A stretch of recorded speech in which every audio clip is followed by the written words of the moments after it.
babasahin mo, Dayan. Siyempre kasing ganda mo ang lagay ng traffic ngayon dito sa ating kinalalagyan dito sa Maynila, sa area ng Loton. Silipin na natin ang sitwasyon sa kasalukuyan.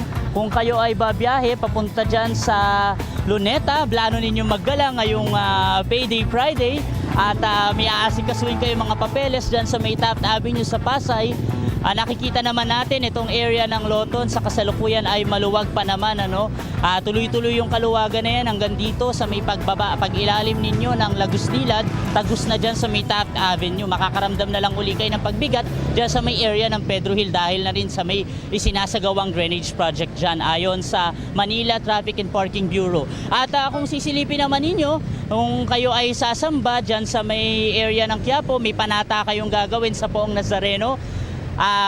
Pagpunta ng Quezon Boulevard, pagsampa dyan sa may Quezon Bridge ay okay pa naman ang sitwasyon. Maluwag yan hanggang dyan sa may pailalim na ng Quezon Boulevard paglampas na ng simbahan. Papasok dyan sa may area ng U-Belt at CM Recto.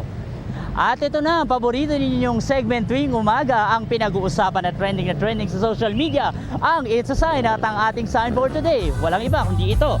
Panoorin natin kung gaano kapamilyar ang mga mamamayan tungkol dito. Ano ibig sabihin nito? Motorcycle line yan. Bawal pumasok. Bawal ang motor.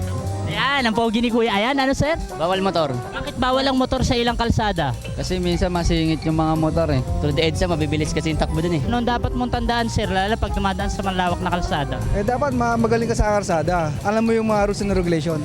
Kailangan may helmet para proteksyon sa sarili. Tsaka yung lane, lagi steady lang sa lane. Motorcycle lane.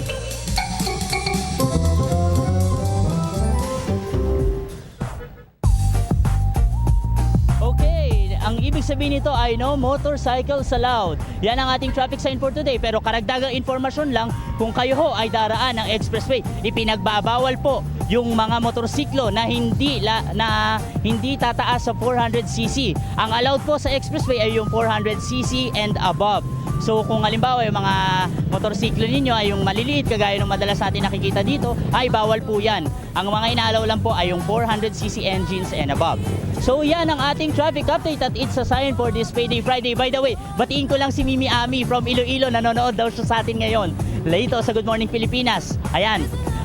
Hanggang sa Monday ulit, ito uli ang inyong It's a Sign. Tandaan palagi sa disiplina ang pairalin at wag ang init ang ulo natin. Ako si Anchun Magdayong, inyong Highway Patrol Guy. Balik sa inyo sa studio.